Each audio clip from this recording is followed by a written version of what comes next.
I am Anthony from HNE, and you are watching Trivia Night. If you have ever seen this show before, it is a game show where the questions are based upon topics of both popular culture and high school level education. The rules for the contestants are simple. No devices except for their computer, communication software, and a live document that we provide access so that they may submit their answers. There will be 5 rounds, each of them with 10 questions consisting of 15 seconds to answer. Then the scores will be tallied in between rounds. Today's winner of the game will receive $1,000 from our sponsor, Parker Brothers, the creators of Monopoly. That is right. For winning, you will receive $1,000 Monopoly dollars. Do not spend it all in one place, wherever prohibited, and it's not real money. Also, Parker Brothers is not actually a sponsor. Our actual sponsor is the people whose image is displayed here up in this corner, and their information will be included in the video's description. With that said, welcome to the show. Today's guests are Joel, a professional beer grower, and you can buy your own Joel beer for now for 3 easy payments of $9.99.95 on the internet. Hey, Joel. Hello. Okay. And then we have Hex, a professional mathematician. She is like a calculator, but filled with blood. Hey. Hello. Okay. Hello, people. The show is simple. They have these forms that they will fill out. And as you see, here is Hex's sheet. Here's Joel's sheet. And, of course, here's the timer, which they'll hear when questions, the time limit for answering is ended. We'll move on to the next one. And then in between rounds, I will tally the scores, which is displayed at the bottom of the screen here. As you see, Joel has 0, Hex has 0, and pair 3 is not here. So, are you ready to begin? Yes. I'm ready. Okay. So, our first topic is guess the Pokemon based upon their silhouette. Who's that Pokemon? So you have 15 seconds. Please fill in the answer on the sheet. For those watching at home, we already got a couple of answers. Cool. Okay, so I don't think I need to continue. Those are some great guesses here. So we're going to move on to question 2. Who is this Pokemon? 15 seconds. Okay, the answers are in. We're going to move on to the next question. Who is this Pokemon? Answers are in. Okay, moving on to the next question. Who is this Pokemon? And thank you for not yelling out the answers. I had a problem with this during the live shows. So then we wondered why entire rounds had people getting the same answers for everything. That's just not fun. I've been in enough pub trivia things to... Right. Which is funny. This is what this is based on. Okay, so who is this Pokemon? Okay, answers are in. On to the next one. Who is this Pokemon? It is not a Voltorb from the side. It's an old Pokemon cartoon joke. I think Voltorb for the side would look the same. Voltorb. How's it go? Voltorb from above. That was the. Who's that Pokemon? Who's this Pokemon? Now we're leaving Generation 1. So now you got to actually maybe use some brain cells here. Okay, answers are in. Now we're moving. I think this is Generation 4. Who's that Pokemon? Okay, answers are in. We're going to move on to, finally, in this round, who's that Pokemon? Okay. So, that is round 1. So, I'm going to show the audience the answers so far. Here we go. Here is Joel's answers. Here are Hex's answers.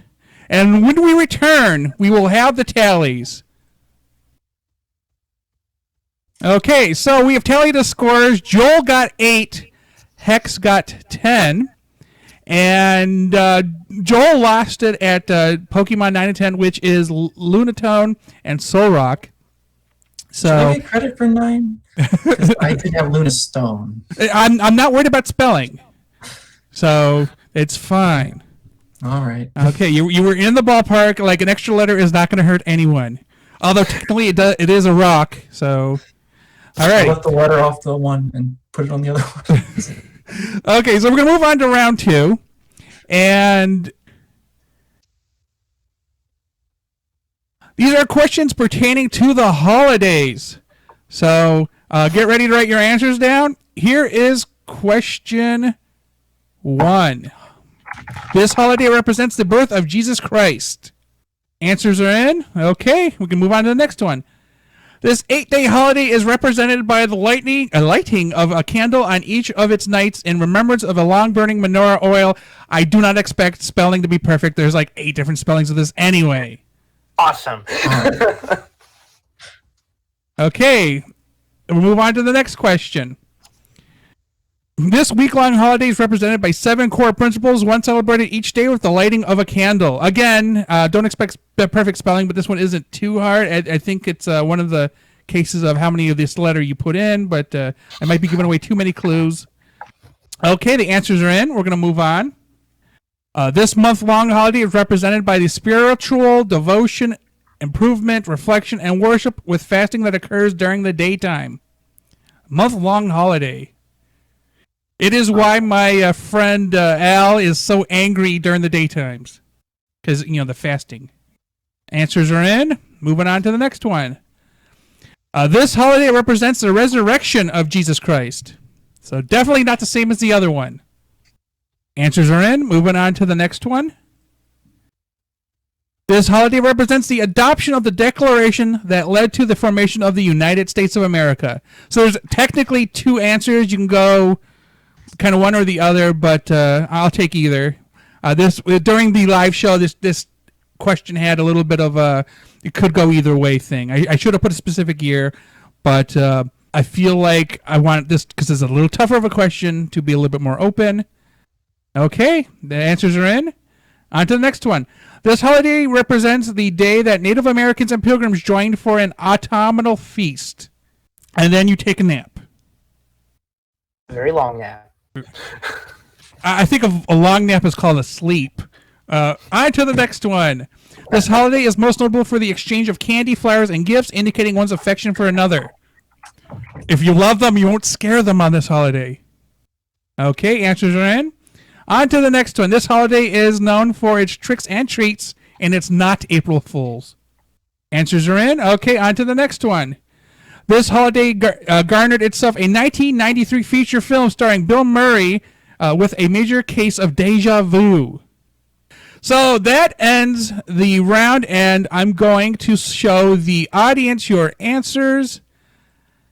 So starting here with Joel, you can see what he has. And then on to Hex.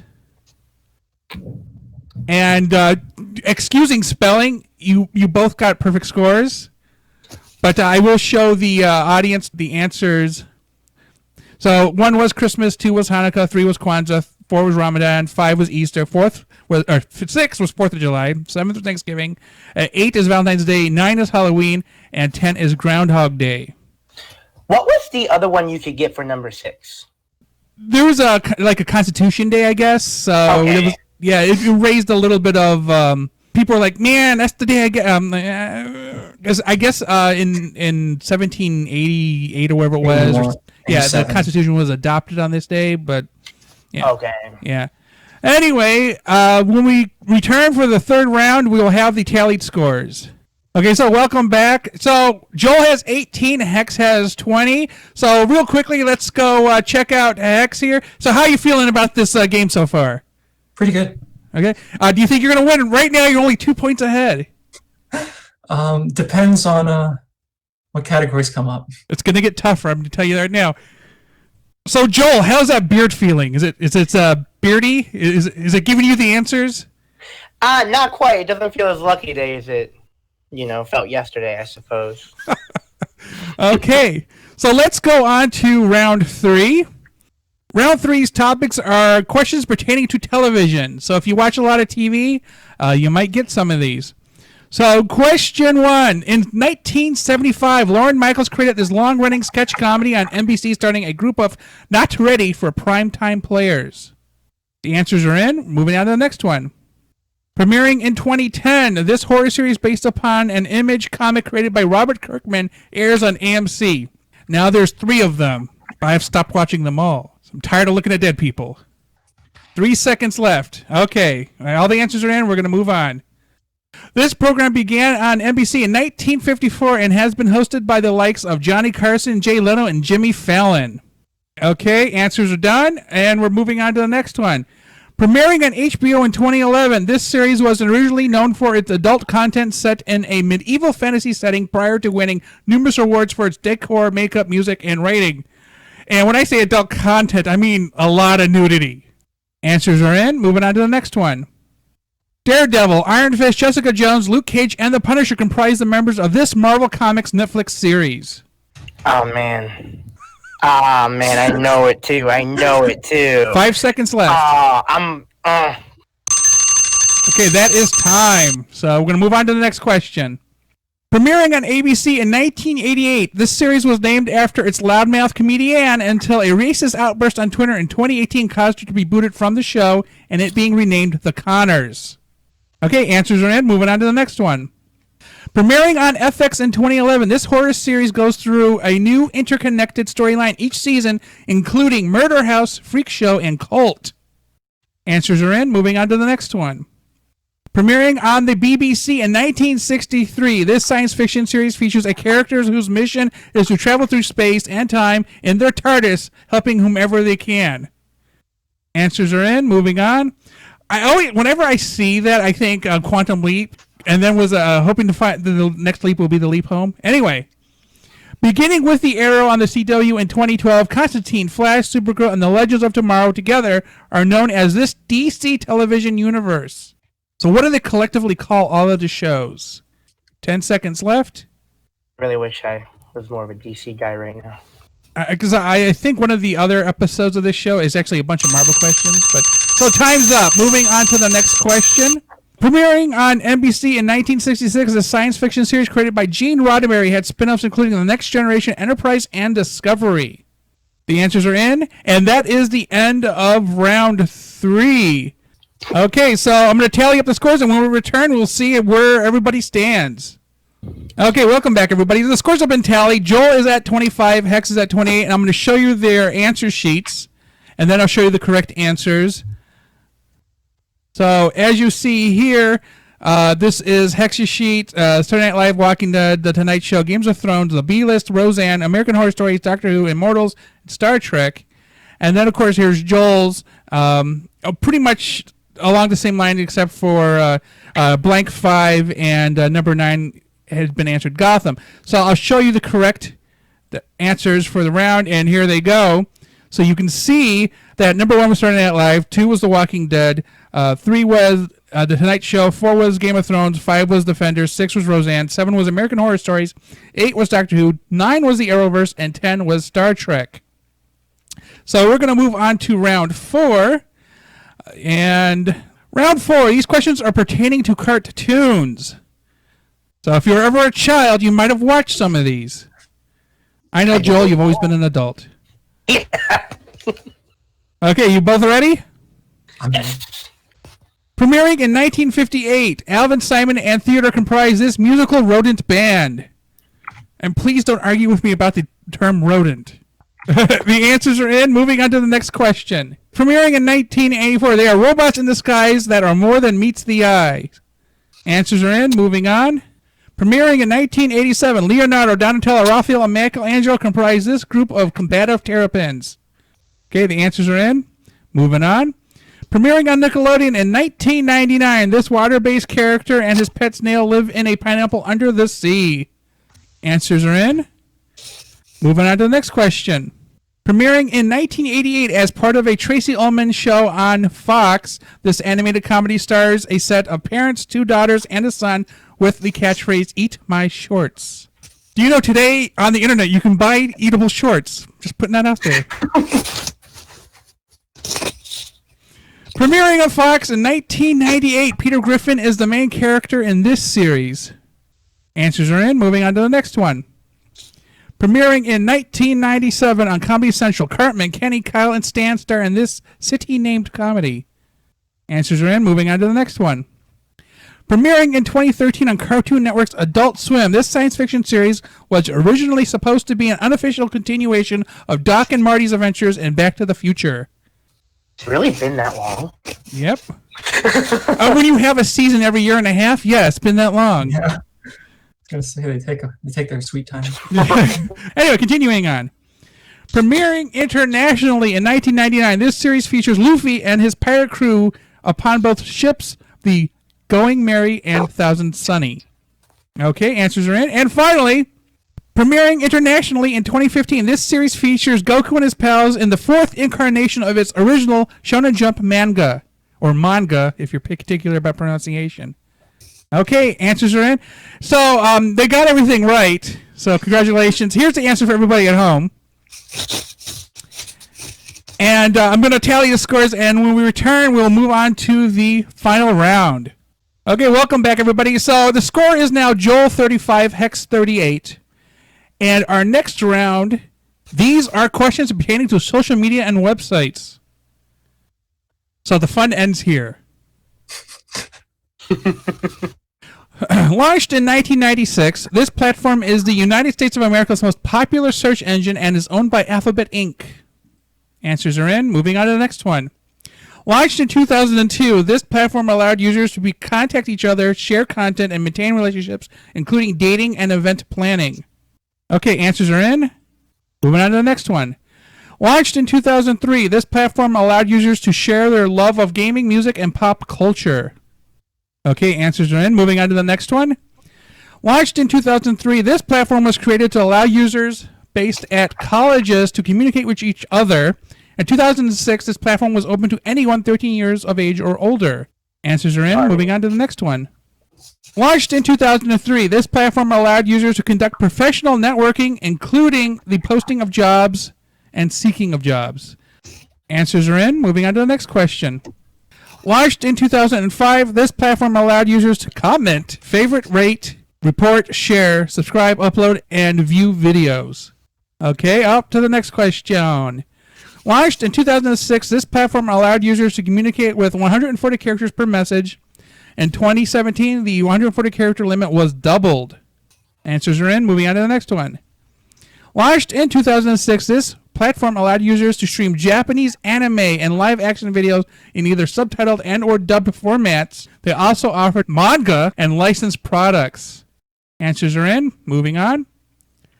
Launched in 2010, this platform allowed users to upload images and videos with various editing and filter options.